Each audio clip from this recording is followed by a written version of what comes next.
دو چیزوں کی ضمانت دے دو تو میں آپ کو جنت کی ضمانت دیتا ہوں، زبان اور شرمگاہ کی۔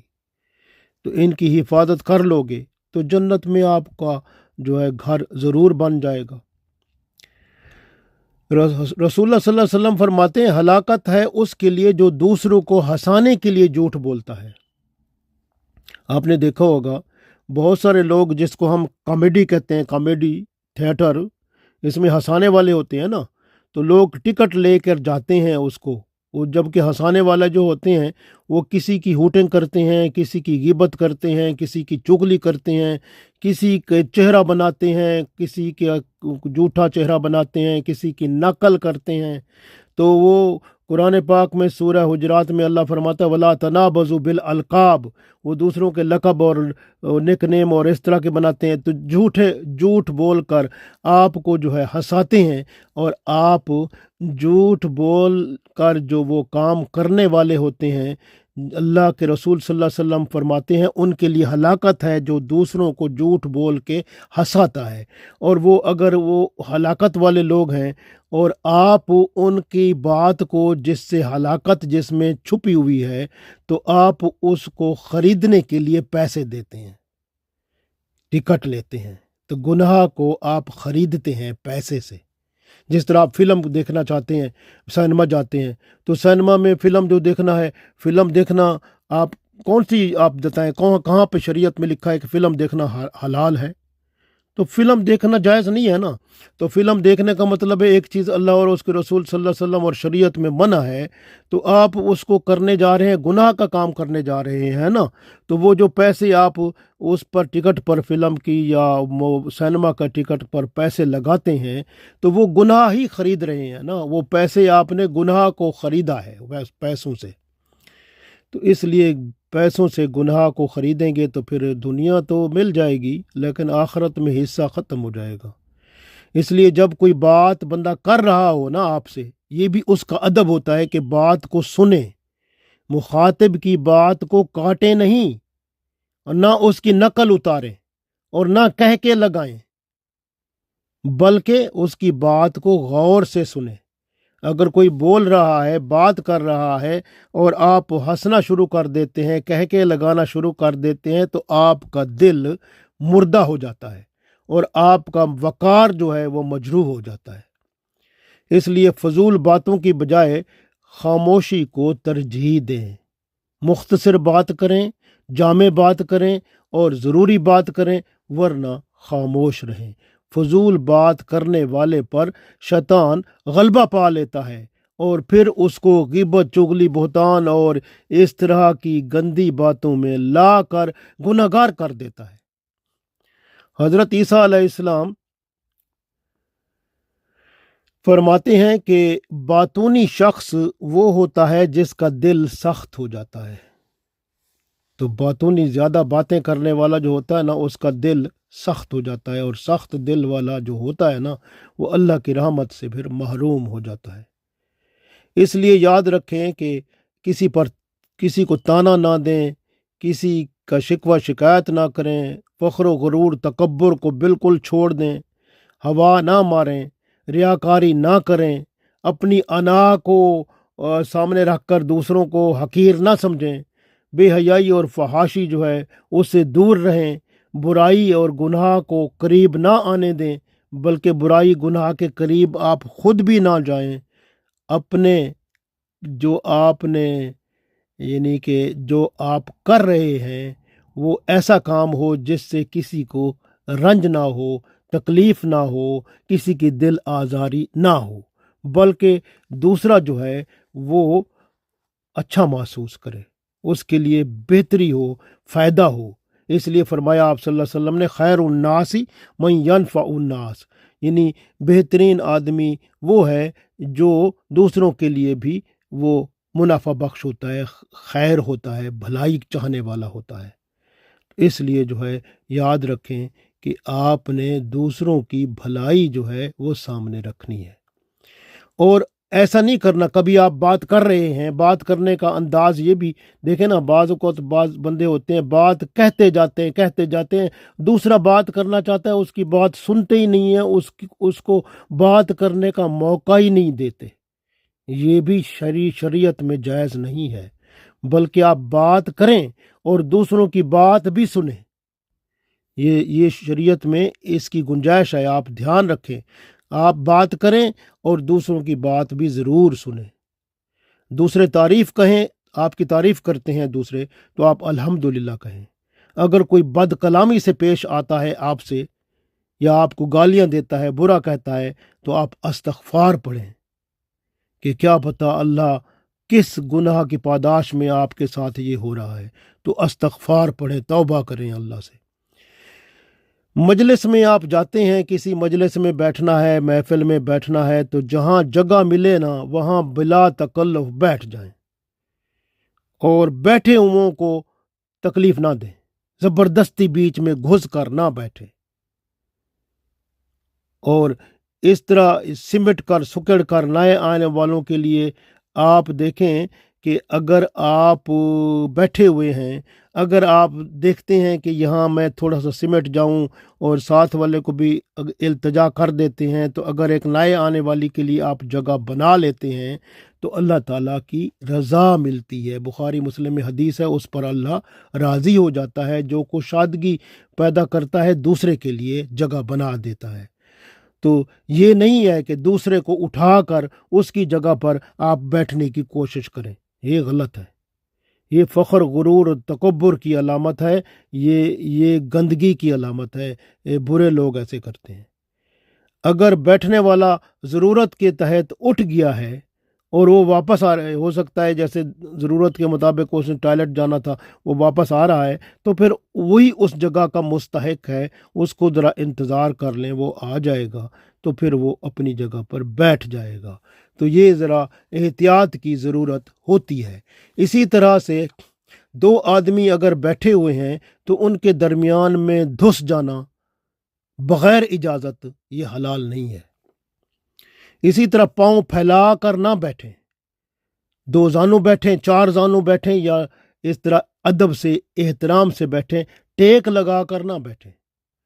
مجلس میں معزز ہوتے ہیں اور ان کو دوسروں کو عزت دیں، آپ خود بھی عزت لیں۔ اور اگر مجلس میں دیکھیں کچھ اور لوگ بیٹھے ہیں جہاں پر ایسے نہیں بیٹھ سکتے، اجازت لینی ہے تو پھر اجازت لے کر بیٹھیں۔ اٹھتے بیٹھتے بزرگان دین اور ان کے تبرکات، اور جو ان کے پاس یا وہ بزرگان دین ہیں ان کو پیٹھ نہ کریں، ان کی طرف پاؤں نہ کریں، ان کا ادب کریں، احترام کریں۔ اور مجلس میں آپ بیٹھے ہیں، محفل میں بیٹھے ہیں، تو کانا پھوسی نہ کریں کہ ایک دوسرے کے کان میں باتیں شروع کر دیں، دوسرے بندوں کو تکلیف ہو، اس لیے خلل پیدا ہوتا ہے۔ ادب جو ہے محفل کا جاتا رہتا ہے، یہ نہیں کرنا۔ تو اس طرح سے آپ ہمیشہ یاد رکھیں کہ مجلس میں بعض اوقات راز کی باتیں جو ہوتی ہیں نا، وہ آپ برملا نہ کہیں۔ کبھی کبھی راز کی باتیں جو اگر ایک دوست کی دوسرے کی، وہ کسی کو نہیں کہنا ہوتا، وہاں مجلس میں راز کی باتیں نہیں کرتے ہوتے، تو یہ دھیان رکھنا ہوتا ہے۔ عقائد اور اعمال میں جو اصلاح ہے، اس اصلاح کو اگر کسی دوست کی کرنی ہے تو اصلاح کو اس طرح بیان کریں کہ وہ اگلا بندہ یہ نہ سمجھے کہ میرے اوپر یہ وار کر رہا ہے، بلکہ آپ جنرل بات کریں عام طور پر، تو پھر جو ہے نا اس کو بھی سمجھ آ جائے گی، وہ بھی راہ راست پر آ جائے گا۔ اور مجلس سے یا محفل سے فارغ ہوتے ہیں تو دعا ضرور پڑھا کریں، سبحانک اللہم و بحمدک لا الہ الا انت استغفرک و اتوب الیک۔ سبحانک اللہم و بحمدک لا الہ الا انت استغفرک و اتوب الیک۔ سبحانک اللہم و بحمدک لا الہ الا انت استغفرک و اتوب الیک۔ 3 دفعہ پڑھ لیں تو اچھی بات ہے۔ اسی طرح اگر قرآن خوانی ہو رہی ہے مجلس میں تو قرآن پاک کا ادب کریں، اور آپ قرآن پاک کو دائیں ہاتھ سے پکڑیں اور باوضو پڑھیں، اور سجدہ، اگر سجدہ والی آیت آ گئی ہے تو سجدہ ضرور کریں، اور اسی طرح سے وہ کوشش کریں کہ جو ہے نا ادب جو ہے وہ اس کو قائم و دائم رکھیں۔ آپ دیکھیں کہ سورہ مجادلہ کی آیت نمبر 11 ہے نا، اس میں ہے، میں آپ کو ترجمہ ہی پڑھا کے سنا دیتا ہوں کہ اللہ تعالیٰ ارشاد فرماتا ہے، اے ایمان والو، جب تمہیں کہا جائے کہ آنے والے لوگوں کی مجلس میں جگہ دو، یعنی ان کو جگہ دے دو، تو پھر آپ جگہ دے دیا کرو، اللہ تمہیں جگہ دے گا۔ اور جب کہا جائے کہ اٹھ کھڑے ہو جاؤ، تو پھر آپ اٹھ کھڑے ہو جایا کرو، کیونکہ اللہ تعالیٰ ان کے جو تم میں سے ایمان والے ہیں اور ان کو جنہیں علم دیا گیا ہے، تو اللہ تعالیٰ ان کے درجات بڑھائے گا، اور اللہ تعالیٰ جو تم کرتے ہو نا اس کی خبر اللہ کو ہے۔ تو یہ بہت اہم ہے۔ اسی طرح آپ دیکھیں نا، جو بدری صحابہ تھے نا، تو رسول اللہ صلی اللہ علیہ وسلم ان کا بھی احترام کرتے تھے۔ ایک روز کچھ بدری صحابہ رسول اللہ صلی اللہ علیہ وآلہ وسلم کے ہاں پہنچے جب مجلس بھر چکی تھی، یعنی لوگ بہت تھے، تو انہوں نے رسول اللہ صلی اللہ علیہ وسلم کے سامنے کھڑے ہو کر سلام کیا۔ اب یہ بدر والے صحابہ کرام تھے۔ آپ صلی اللہ علیہ وسلم نے سلام کا جواب دیا، پھر انہوں نے حاضرین کو سلام کیا، انہوں نے بھی جواب دیا، پھر وہ انتظار میں کھڑے رہے کہ شاید انہیں جگہ مجلس میں مل جائے، مگر کسی نے جگہ نہ دی۔ پھر رسول اللہ صلی اللہ علیہ وسلم کو گراں گزرا، پھر آپ صلی اللہ علیہ وآلہ وسلم نے قریب والوں کو اٹھا کر ان کے لیے جگہ بنائی۔ تو اٹھنے والوں نے محسوس کیا، تب یہ آیت نازل ہوئی جو سورہ مجادلہ کی آیت نمبر 11 ہے۔ تو اللہ تعالیٰ نے ارشاد فرمایا، اے ایمان والو، جب تمہیں کہا جائے کہ آنے والوں کو مجلس میں جگہ دے دو، تو ان کو جگہ دے دیا کرو، اللہ تمہیں جگہ دے گا۔ اور جب کہا جائے کہ اٹھ جایا کرو، تو پھر اٹھ جایا کرو، اللہ تعالیٰ ان کے جو تم میں سے ایمان والے ہیں اور جنہیں علم دیا گیا ہے، اللہ تعالیٰ ان کے درجات بلند فرمائے گا۔ ماشاء اللہ۔ تو مجلس کے آداب بہت اہم ہیں، اس لیے آداب مجلس بہت اہمیت رکھتے ہیں۔ مجلس میں بیٹھے ہوئے باہر سے آنے والوں کا لحاظ رکھیں، انہیں مجالس میں جگہ دیں۔ خود سکڑ کر بیٹھیں گے تو اگلوں کو بٹھائیں گے تو اللہ اس کے بدلے میں جنت میں جگہ دے گا۔ جو اپنے بھائیوں کو بیٹھنے کی جگہ دے گا، اللہ تعالیٰ ضرور اسے جنت میں جگہ عطا فرمائے گا۔ تو اگر آپ کے پاس مکان نہ ہو، تو یعنی کہ آپ کے پاس مکان نہیں ہے، رہائش نہیں ہے، اور اگر کوئی آپ کو رہائش یا مکان دے دیتا ہے تو اس کا شکر ادا کریں اور اللہ تعالیٰ سے اس کے لیے دعا بھی کریں۔ اسی طرح بے روزگار ہے، اللہ تعالیٰ اگر کوئی آپ کو روزگار دے دیتا ہے تو اس کے لیے بھی دعا کریں، اور اللہ تعالیٰ اور اس کو وہ بھی جو ہے آپ کی دعا جو ہے اس کے لیے ہر وقت حاضر رکھیں، اور اگر اس نے روزگار دیا ہے تو اس کا ادب اور احترام بھی ضرور کریں۔ اسی طرح کوئی مہاجر ہے، کوئی ہجرت کر کے آیا ہے، تو آپ کے پاس گنجائش ہے تو اس کی رہائش کا انتظام بھی کر سکتے ہیں، ضرورت زندگی کی چیزیں بھی دے سکتے ہیں۔ اسی طرح مجلس میں نے عرض کیا کہ جگہ اگر دیں گے تو آپ کو اللہ قیامت کے دن جنت میں جگہ ضرور دے گا۔ رزق میں کمی ہے تو اللہ رزق دنیا میں بھی کشادہ کر دے گا، تو اسی طرح آخرت میں بھی اللہ تعالیٰ رزق جو ہے وہ بڑھا دیتا ہے۔ آنے والے جو ہیں وہ جو پہلے سے بیٹھے ہوئے ہیں ان کو ہرگز نہ اٹھائیں اور اٹھا کر ان کی جگہ پر نہ بیٹھیں۔ یہ جو ہے نا مجلس کا جو ادب ہے نا اس کے خلاف ہے کہ آنے والے جو ہیں وہ جو بیٹھے ہوئے ہیں ان کو اٹھا کر وہاں بیٹھ جائیں، یہ اسلام اجازت نہیں دیتا۔ اگر مسجد میں کوئی بیٹھا ہوا ہے، کسی کو اجازت نہیں کہ اسے اٹھا کر خود اس کی جگہ پر بیٹھ جائے، یہ یاد رکھیں۔ لیکن اگر کوئی شخص اپنے ساتھی کے لیے کوئی جگہ دے دیتا ہے بذات خود، یا جا نماز بچھا دیتا ہے، تو پھر اس کا شکریہ ادا کریں، تو وہاں آپ بیٹھ سکتے ہیں۔ جب حاضرین مجلس کو کہا جائے چلے جائیں تو پھر چلے جانا چاہیے، ورنہ اہل خانہ اور میزبان، جیسے آپ کسی کے ہاں میزبان گئے ہیں، مہمان بن کے گئے ہیں، اگر میزبان جو ہے وہ ابھی کہتا ہے کہ گھر میں آپ تھوڑا سا باہر بیٹھتے ہیں، ابھی گھر میں تھوڑی دیر ہے کھانے پکانے کو، تو پھر اندر بلائیں گے، تو آپ پھر باہر بیٹھ جائیں۔ ایسا نہ ہو کہ آپ اس کو کہیں نہیں جی میں تو بیٹھتا ہوں اندر، ٹھیک ہے، یہ اس طرح گناہ ہوتا ہے، اور اس کے ساتھ اس طرح فری ہونے کی کوشش نہ کریں، یہ اچھی بات نہیں ہے اور اسلام میں اس کی اجازت نہیں ہے۔ اسی طرح اگر کسی کے گھر میں بیٹھتے ہیں تو ان کی عورتوں پر نظر نہ رکھیں اور نہ ہی ان کی چیزوں پر نظر رکھیں، بلکہ جو کچھ جس مقصد کے لیے دعوت کھانے کے لیے بلایا گیا ہے تو وہ پوری کریں، اس کے بعد آپ وہاں سے آرام سے رخصت ہوں۔ گھر کی مجلس میں ادب بہت ضرورت ہے ادب کی، اور بات کرنے میں بھی احتیاط کریں، اور میں نے کہا جیسے دوسروں کی چیزوں پر نظر نہ رکھیں، جس جگہ بٹھایا جائے وہیں پہ بیٹھیں اور کسی اور جگہ بیٹھنے کی ضد نہ کریں، اور نہ کوئی وہاں کسی کے گھر میں فرمائش کوئی کریں، جو مل جائے وہ کھائیں، اور نکتہ چینی بالکل نہ کریں، اور خوشی و مسرت کا اظہار کریں۔